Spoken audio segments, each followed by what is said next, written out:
Hello everyone, welcome back to the channel एडोटी once again.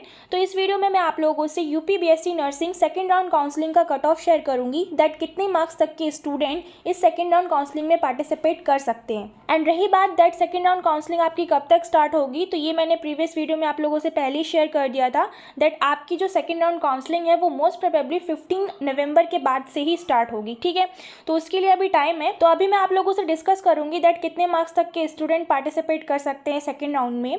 तो second round में participate करने से पहले आप लोगों को वैकेंट सीट्स का जो डिटेल्स है वो पता होना चाहिए, क्योंकि जब सीट्स वैकेंट होंगी तभी आप लोग पार्टिसिपेट कर पाओगे सेकेंड राउंड में कि कितना सीट्स खाली है गवर्नमेंट का एंड प्राइवेट का। तो आपसे पहले मैं कुछ डेटा शेयर करना चाहूँगी आपके सीट से रिलेटेड, उसमें आपकी वैकेंट सीट्स भी मैं आप लोगों से शेयर करूँगी। तो जैसा कि आप मेरी स्क्रीन पर देख सकते हैं दैट मैंने यहाँ पर सारी जो भी वैकेंट सीट्स और अलॉटेड सीट्स का डेटा है वो कलेक्ट किया है एक जगह पे।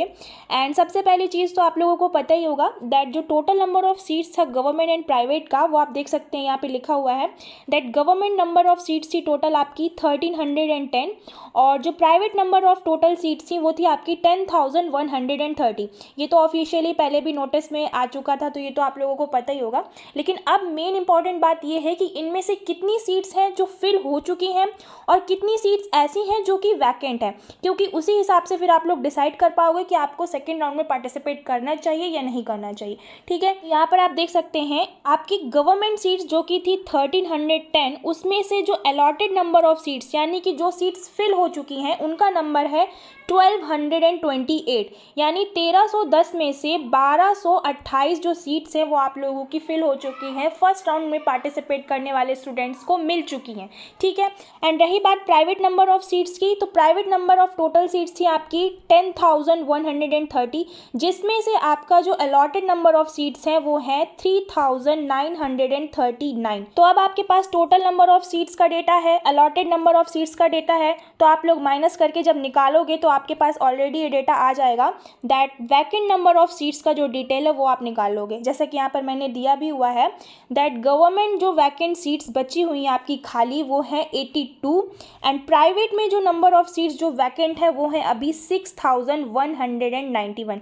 जैसा कि आप देख सकते हो इस डेटा से आपको एक चीज़ क्लियर होती है कि दैट जो government number of vacant seats है वो बहुत ही कम है। एंड ये हमको पहले ही से पता था क्योंकि जितना भी एलिजिबल स्टूडेंट है ऑलरेडी वो फर्स्ट राउंड में पार्टिसिपेट कर चुके हैं एंड ऑलरेडी उनको गवर्नमेंट सीट्स अलॉट हो चुकी हैं। हाँ, कुछ स्टूडेंट ऐसे हैं जो किसी रीज़न की वजह से फर्स्ट राउंड में पार्टिसिपेट नहीं कर पाए थे बट उनका मार्क्स बहुत अच्छा है। कुछ स्टूडेंट्स तो ऐसे भी हैं जो 150 प्लस मार्क्स वाले हैं लेकिन वो फर्स्ट राउंड में पार्टिसिपेट ही नहीं कर पाए ड्यू टू सम रीजंस। काफ़ी लोगों के मुझे ऐसे कमेंट्स आए थे कि मैम हम किसी रीज़न की वजह से फर्स्ट में पार्टिसिपेट नहीं कर पाए तो क्या हम सेकंड राउंड के लिए एलिजिबल होंगे। ऑब्वियसली आप एलिजिबल हो, आपका मार्क्स अच्छा है तो आप पार्टिसिपेट करोगे। बाकी अभी लो मार्क्स वालों की भी मैं बात करूँगी, कितने लो मार्क्स वाले भी पार्टिसिपेट कर सकते हैं। ठीक है, तो फर्स्ट ऑफ ऑल तो जिसका मार्क्स अच्छा है जो किसी रीज़न की वजह से फर्स्ट राउंड में पार्टिसिपेट नहीं कर पाया है और वो सेकेंड राउंड में पार्टिसिपेट करेगा, तो सबसे पहले तो ये जो वैकेंट नंबर ऑफ सीट्स है फिर वो 82 हो या जितनी भी हो, तो सबसे पहले तो जो अच्छे मार्क्स के स्टूडेंट जिनका रैंक वगैरह अच्छा है तो उन्हें ये सीट्स अलॉट होंगी। फिर जो बची हुई वैकेंट सीट्स होंगी तो फिर वो लो मार्क्स वाले स्टूडेंट को अलॉट होंगी। जैसे कि मान लीजिए आप लोग सेकंड राउंड में भी पार्टिसिपेट करते हो और इस 82 सीट में से मान लीजिए 40 सीट्स हैं जो आपकी फिर से फिल हो गई, बाकी की जो बची हुई 40 या 42 सीट्स होंगी तो फिर वो उन स्टूडेंट्स को अलॉट की जाएंगी जिनका ऑलरेडी मार्क्स कम है या जिसे गवर्नमेंट मिलने के चांसेस बहुत ही कम थे। लकीली उनको मिल जाता है तो बहुत ही अच्छी बात है। बाकी जो लो मार्क्स वाले स्टूडेंट हैं उनको प्राइवेट सीट्स अलॉट होने के ज़्यादा चांसेस है, क्योंकि आप देख सकते हो कि प्राइवेट जो वैकेंट सीट्स का नंबर है वो ज़्यादा है गवर्नमेंट के कंपैरिजन में। ठीक है, तो एक चीज़ तो यहाँ से ये क्लियर होती है कि सेकेंड राउंड में जिन बच्चों का मार्क्स कम है उन्हें गवर्नमेंट सीट अलॉट होने के चांसेस बहुत ही रेयर है। लेकिन हाँ, प्राइवेट सीट्स आपको अलॉट हो सकती है क्योंकि प्राइवेट की अभी बहुत सारी सीट्स खाली बची हैं। सो आई होप आप लोगों का ये डाउट तब क्लियर हो गया होगा कि आपको सेकंड राउंड में गवर्नमेंट और प्राइवेट कौन से कॉलेज मिलने के ज़्यादा चांसेस हैं। गवर्नमेंट मिल सकता है या नहीं मिल सकता। जो भी मुझसे बच्चे पूछते हैं कि मैम हमारा 80 मार्क्स है 90 मार्क्स है तो क्या हमें गवर्नमेंट कॉलेज मिलेगा, तो जो बच्चे पार्टिसिपेट नहीं कर पाए और जिनका मार्क्स 100 या उससे भी थोड़ा ज़्यादा, यानी उन्हें गवर्नमेंट सीट मिलेगी। उसके बाद अगर सीट्स बच जाती हैं तो फिर हो सकता है 90 मार्क्स या 80 मार्क्स वालों को अलॉट हो कॉलेज, ठीक है। अदरवाइज प्राइवेट कॉलेज तो हर हाल में मिल ही जाएगा ना। अब बात करते हैं एलिजिबिलिटी क्राइटेरिया की, दैट कितने मार्क्स वाले स्टूडेंट हैं जो एलिजिबल हैं सेकेंड राउंड में पार्टिसिपेट करने के लिए। तो नॉर्मली जो आपका एलिजिबिलिटी क्राइटेरिया था वो ये था दैट जनरल और EWS कैटेगरी के जो स्टूडेंट हैं उनका 50% मार्क्स यानी कि 200 में 100 मार्क्स होना चाहिए, and OBC SC ST category वालों का 40% यानी 80 मार्क्स होना चाहिए आउट ऑफ 200, तो आप पार्टिसिपेट कर सकते हैं काउंसलिंग में। लेकिन अब सेकंड राउंड का क्या क्राइटेरिया रहेगा, क्योंकि आपको पता है जितने भी एलिजिबल स्टूडेंट थे या जो भी क्वालिफाइड स्टूडेंट थे ऑलमोस्ट उसमें से बोल सकते हो 100 में से 80-90% जो स्टूडेंट हैं वो ऑलरेडी पार्टिसिपेट कर चुके हैं। बचे हुए 10% जो किसी रीज़न की वजह से नहीं कर पाए थे पार्टिसिपेट, तो वो भी अभी सेकेंड राउंड में करेंगे। तो ये 10% बचे हुए जो एलिजिबल कैंडिडेट्स है ये पार्टिसिपेट अगर करते भी हैं बाय चांस, आप मान लीजिए सेकेंड राउंड काउंसलिंग में, तो फिर भी जो प्राइवेट नंबर ऑफ कॉलेज की सीट्स हैं, वैकेंट सीट्स हैं, वो फिल नहीं हो पाएंगी।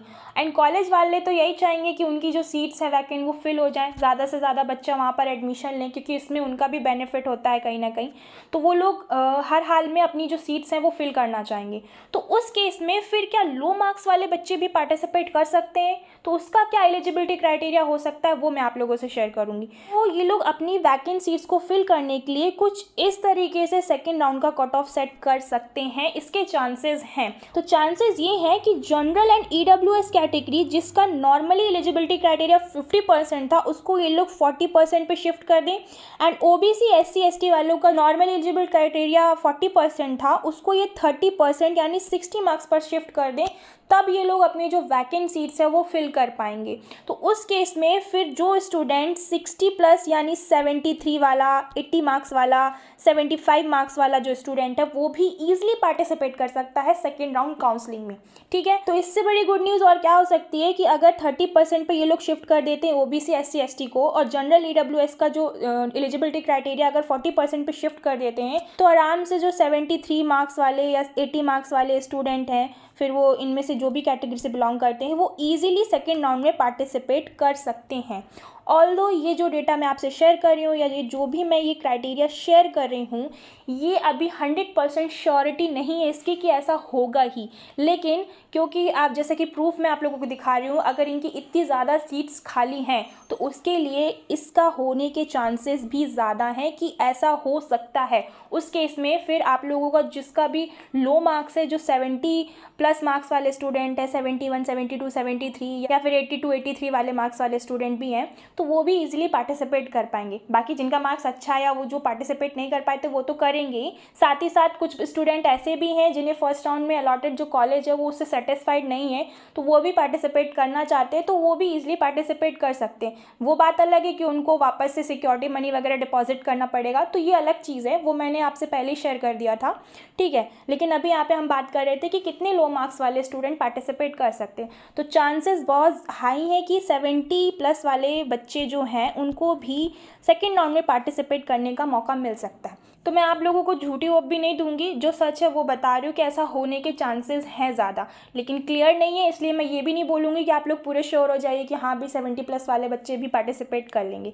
रही बात ये जो डेटा मैं आप लोगों से शेयर कर रही हूँ ये सही है या गलत है, मैंने कहाँ से ये शेयर किया आप लोगों से डेटा, तो आप लोगों को पता होगा दैट अभी रिसेंटली कुछ यूट्यूब चैनल्स पे ये जो PDF है ये अभी स्प्रेड हो रहा है, जिसकी वजह से कुछ स्टूडेंट्स मुझे कमेंट कर रहे थे, इसीलिए मैंने ये वीडियो भी बनाया हुआ है। तो ये जो डेटा है ये इस PDF से ही मुझे मिला है, इस PDF के अकॉर्डिंग ही मैंने आप लोगों से शेयर किया है। जैसे कि आप देख सकते हैं यहाँ भी लिखा हुआ है ये वैकेंट सीट्स वगैरह जो मैंने आपसे शेयर की, एंड यहाँ पर ये भी लिखा है दैट ये 50% का 40% एंड 40% का 30% शिफ्ट हो जाएगा, क्योंकि उन्हें अपनी सीट्स फिल करनी है। जो भी कॉलेज वाले हैं वो चाहते हैं कि उनकी जो सीट्स हैं वो फिल हो जाए।